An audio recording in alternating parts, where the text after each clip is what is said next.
మీ మోకాల నొప్పులకు ఎటువంటి సర్జరీ లేకుండా ఎపియాన్ పెయిన్ క్లినిక్ అందిస్తున్న అత్యాధునిక చికిత్స. సో మంచు మోహన్ బాబు కుటుంబ సభ్యులు నిత్యం ఏదో ఒక అంశంతో వార్తల్లో ఉంటున్నారు. ఇప్పుడు తాజాగా మంచు మోహన్ బాబు కుటుంబానికి సంబంధించినటువంటి ఆయన రెండవ కుమారుడు మంచు మనోజ్, అలాగే ఆయన కోడలు మౌనికా రెడ్డి, ఈ ఇద్దరు కూడా జనసేన పార్టీలోకి వెళ్ళబోతున్నారా అనేటువంటి ఒక చర్చ నడుస్తుంది. సో దీనికి సంబంధించి కూడా కొన్ని లీడ్స్ బయటకు వస్తున్నాయి.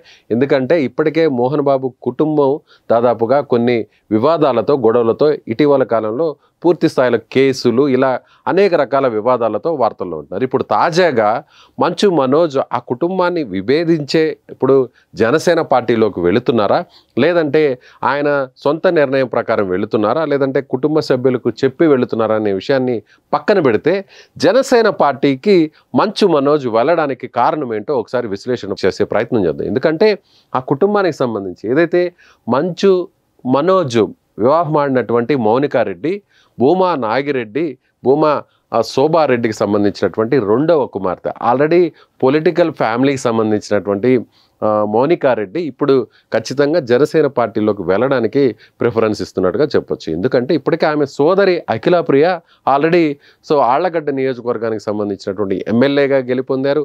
సో ఈ కుటుంబానికి అటు కర్నూలు జిల్లాలో చాలా ప్రముఖమైనటువంటి పాత్ర ఉందనే చెప్పాలి. ఎలా అంటే భూమా నాగిరెడ్డి ఆయన చాలా సీనియర్ పొలిటీషియన్, అదేవిధంగా శోభారెడ్డి ఇద్దరు కూడా, ఆమె కూడా మంత్రిగా పనిచేసినటువంటి పరిస్థితి. అయితే ఇద్దరు కూడా ఆళ్లగడ్డ నియోజకవర్గం, నంద్యాల నియోజకవర్గంలో తమ ప్రాతినిధ్యం వహిస్తూ వచ్చారు. సో ఎంపీగా 3 సార్లు మౌనికా రెడ్డి తండ్రి అక్కడ గెలుపొందారు నంద్యాల ఎంపీగా, అదేవిధంగా నంద్యాల ఎమ్మెల్యేగా కూడా ఆయన గెలుపొందారు. ఆ తర్వాత ఎమ్మెల్యేగా గెలిచిన తర్వాత ఆయన చనిపోవడం జరిగింది. ఆ తర్వాత ఆయన ప్లేస్లోకి వారి కుటుంబానికి సంబంధించిన సోదరుడి కుమారుడైన భూమా బ్రహ్మానందరెడ్డి బై ఎలక్షన్లో పోటీ చేసి గెలుపొందారు. సో తర్వాత కూడా ఆయన టీడీపీ అభ్యర్థిగా పోటీ చేసి గెలుపొందారు. ఆ తర్వాత 2019లో ఓడిపోవడం జరిగింది. అయితే ప్రస్తుతం నంద్యాల నియోజకవర్గానికి సంబంధించి కూడా ఆళ్లగడ్డ శాసనసభ నుంచి భార్య శోభారెడ్డి పోటీ చేస్తూ వచ్చారు. ఆమె చనిపోయిన తర్వాత ఆ బై ఎలక్షన్లో పెద్ద కుమార్తె అయినటువంటి అఖిలప్రియ, మన మౌనికా రెడ్డి యొక్క సోదరి ఎవరైతే ఉన్నారో అక్క, ఆమె పోటీ చేసి బై ఎలక్షన్లో ఆమె ఎమ్మెల్యేగా గెలుపొందారు. ఆ తర్వాత మళ్ళీ ఓడిపోవడం జరిగింది. మళ్ళీ రీసెంట్గా ఇప్పుడు టీడీపీ తరఫున పోటీ చేసి గెలుపొందడం జరిగింది. అయితే ఈ 2 నియోజకవర్గాలతో ఈ కుటుంబానికి మంచి ఫాలోయింగ్ ఉంది.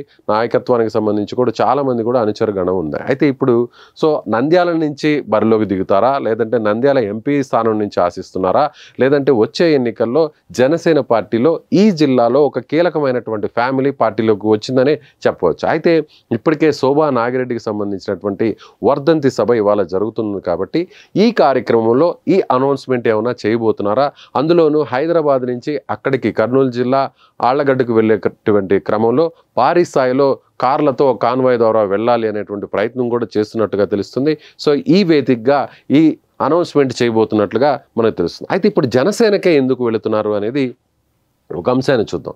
ఎందుకంటే మంచు మనోజ్ మొదటి నుంచి కూడా పవన్ కళ్యాణ్ గారితో ఆయన చాలా అత్యంత సన్నిహితంగా ఉంటూ వచ్చారు. గతంలో కూడా మోహన్ బాబు కుటుంబం మెగా కుటుంబానికి మనస్పర్ధలు వచ్చినా, కొంత తేడా గ్యాప్ వచ్చినా కూడా అయినా ఎక్కడా కూడా మనోజ్ పవన్ కళ్యాణ్కి ప్రయారిటీ ఇస్తూ ఆయన కనిపించినప్పుడు కానీ ఆయన ఎక్కడైనా కూడా పవన్ కళ్యాణ్తో మాట్లాడడం, సన్నిహితంగా ఉంటూ కూడా మనం చూసాము. మా ఎలక్షన్ జరిగినప్పుడు కూడా 2గా చీలిపోయిన టైంలో కూడా మా ఎలక్షన్కి సంబంధించిన ప్రెసిడెంట్గా ఉన్న మంచు విష్ణు పోటీ చేసేటువంటి టైంలో కూడా మెగా ఫ్యామిలీ అంతా కూడా ఆయనకు ప్రత్యర్థి బరిలో ఉన్నప్పుడు ప్రకాష్ రాజుకి సపోర్ట్ చేశారు. ఆ టైంలో కూడా అక్కడికి వచ్చిన టైంలో కూడా ఒక విష్ణు కొంత దూరంగా ఉంటూ కనిపించిన మనోజ్ మాత్రం అందరితో కలివిడిగా ఉంటూ మాట్లాడుతూ వచ్చినటువంటి పరిస్థితిని మనం చూసాం. సో ఇప్పుడు మొదటి నుంచి కూడా పవన్ కళ్యాణ్తో అత్యంత సన్నిహితంగా వెలిగేటువంటి వ్యక్తిగా ఆల్రెడీ మనోజ్ ఉన్నారు కాబట్టి, ఆయనకి ఆల్రెడీ పవన్ కళ్యాణ్తో మంచి సంబంధాలు ఉన్నాయి కాబట్టి జనసేనలోకి వెళ్ళాలనేటువంటి ప్రయత్నం కూడా చేస్తున్నారు. ఆల్రెడీ టీడీపీలో కూడా నంద్యాల నుంచి అక్కడ ప్రస్తుతం ఎమ్మెల్యేగా పోటీ చేసినటువంటి ఫరూక్, ఆయన ప్రస్తుతం గెలిచి అక్కడ మంత్రిగా ఉన్నారు.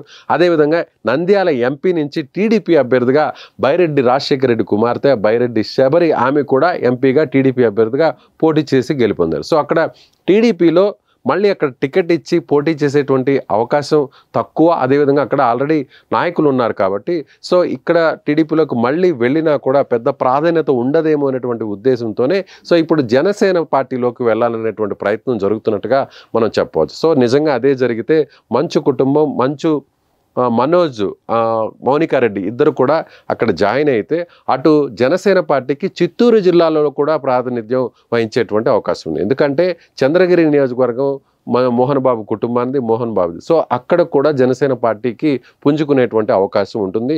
సో ఈ నేపథ్యంలో అటు కర్నూలు జిల్లా, ఉమ్మడి చిత్తూరు జిల్లా, అదేవిధంగా కొత్తగా ఏర్పడినటువంటి తిరుపతి జిల్లా, అదేవిధంగా నంద్యాల జిల్లాలో వీరి ప్రాతినిధ్యం పెరుగుతుంది అనేటువంటి లెక్కలు ఇప్పుడు పొలిటికల్ సర్కిల్స్లో జరుగుతున్నాయని చెప్పాలి. మరొక వైపు మోహన్ బాబు కూడా ఆల్రెడీ ఆయన తెలుగుదేశం పార్టీ రాజ్యసభ సభ్యుడిగా గతంలో పనిచేశారు. ఎన్టీఆర్తో సన్నిహితంగా ఉండేవారు. ఆ తర్వాత చంద్రబాబుతో కూడా సన్నిహితంగా ఉంటూ వచ్చారు. ఆ తర్వాత విభేదించి ఆయన పార్టీ నుంచి దూరంగా వచ్చినటువంటి పరిస్థితి. ఆ తర్వాత వైసీపీలో జాయిన్ అయ్యారు జగన్మోహన్ రెడ్డి సమక్షంలో మోహన్ బాబు. ఎందుకంటే అప్పుడు మనోజ్ యొక్క సోదరుడు ఎవరైతే ఉన్నారో, అంటే మోహన్ బాబు పెద్ద కుమారుడు విష్ణు ఉన్నారో, విష్ణు భార్య వైఎస్ రాజశేఖర రెడ్డి కుటుంబానికి సంబంధించినటువంటి దగ్గర బంధుత్వం కలిగి ఉండడంతో జగన్మోహన్ రెడ్డితో ఒక మంచి రిలేషన్ మెయింటైన్ చేస్తూ వచ్చారు. ఆ క్రమంలోనే వైసీపీలో జాయిన్ అయ్యారు. తెలుగుదేశం పార్టీకి వ్యతిరేకంగా వ్యాఖ్యలు చేస్తూ కామెంట్స్ చేస్తూ కూడా వచ్చారు మోహన్ బాబు, అదేవిధంగా ఆయన కుటుంబానికి సంబంధించిన వారు. ఆయన ఎక్కడ కూడా మనోజ్ మాత్రం దూరంగా ఉంటూనే వచ్చారు. ఒకవైపు వాళ్ళు వైసీపీకి దగ్గరగా ఉన్నా కూడా మనోజ్ మాత్రం అదే సంబంధాలను మెయింటైన్ చేస్తూ వచ్చారు పవన్ కళ్యాణ్తో. అదేవిధంగా ఎన్నికలకు ముందు, ఈ 2024 ఎన్నికలకు ముందు మంచు మనోజ్, మౌనికారెడ్డి ఇద్దరు కూడా నేరుగా చంద్రబాబు నాయుడు కూడా కలిసినటువంటి పరిస్థితి. అప్పట్లోనే ఈమె పోటీ చేస్తుందా అనేటువంటి ఒక చర్చ కూడా నడిచినటువంటి పరిస్థితి. అయితే టికెట్ ఇవ్వకపోవడం, అలాగే పార్టీలో కూడా జాయిన్ కాలేదు కాబట్టి దూరంగా ఉంటూ వచ్చారు. అదేవిధంగా మౌనికారెడ్డి తన అక్క బై ఎలక్షన్లో పోటీ చేసినప్పుడు, తన సోదరుడుగా ఉన్నటువంటి బ్రహ్మానంద రెడ్డి బై ఎలక్షన్లో పోటీ చేసినప్పుడు ఎన్నికల ప్రచారాన్ని నిర్వహించారు. సమర్థవంతంగా మాట్లాడతారు. మంచి వాగ్దాటి కలిగినటువంటి వ్యక్తిగా మౌనికారెడ్డికి గుర్తింపు ఉంది. సో ఈ నేపథ్యంలోనే పొలిటికల్ ఎంట్రీ ఇవ్వబోతున్నట్టుగా మనం చూడవచ్చు. అయితే ఇప్పుడు చంద్రగిరిలో మనోజ్కు మంచి సంబంధాలు ఉన్నాయి. వారి సొంత ప్రాంతం కాబట్టి ఆ నియోజకవర్గంలో కూడా బలపడేటువంటి అవకాశం ఉంటుంది జనసేనకి. అదేవిధంగా నంద్యాల, ఆళ్లగడ్డలో కూడా బలపడేటువంటి అవకాశం ఉంది. మరొక పాయింట్ ఏంటంటే, భూమా ఫ్యామిలీకి తెలుగుదేశం పార్టీ నుంచి వారు రాజీనామా చేసి అప్పట్లో ప్రజారాజ్యం పార్టీలో కూడా పోటీ చేశారు. అప్పట్లో ప్రజారాజ్యం పోటీ నుంచి ఎంపీగా ఆయన పోటీ చేశారు భూమా నాగిరెడ్డి, ఎమ్మెల్యేగా శోభా నాగిరెడ్డి పోటీ చేసి గెలుపొందినటువంటి పరిస్థితి పీఆర్పీ ఎమ్మెల్యేగా ఆళ్లగడ్డ నుంచి. ఆ తర్వాత పీఆర్పీని కాంగ్రెస్లో విలీనం చేసిన తర్వాత వారు పీఆర్పీ నుంచి బయటకు వచ్చి వైసీపీలో జాయిన్ అయ్యారు. సో ఈ నేపథ్యంలో మెగా కుటుంబంతో కూడా మంచి సంబంధాలు ఉన్నాయి కాబట్టి భూమా ఫ్యామిలీకి, అది అనుసరిస్తూనే ఇప్పుడు భూమా ఫ్యామిలీకి సంబంధించి కూడా మౌనికారెడ్డి జనసేన పార్టీలోనికి జాయిన్ అవ్వడానికి ఆసక్తి చూపిస్తున్నట్టుగా మనం చెప్పవచ్చు. సో మీరేమనుకుంటున్నారు? భూమా ఫ్యామిలీ, మంచు ఫ్యామిలీకి సంబంధించిన మనోజ్, అదేవిధంగా మౌనికారెడ్డి ఈ ఇద్దరు కూడా జనసేన పార్టీలోకి వస్తే జనసేన పార్టీకి ఎంత సపోర్ట్గా ఉంటుంది, అక్కడ జనసేన పార్టీ పుంజుకునే అవకాశం ఉంటుందా, వీరి భవిష్యత్తు ఎలా ఉండబోతుంది? సో మీరేమనుకుంటున్నారో కామెంట్ చేయండి.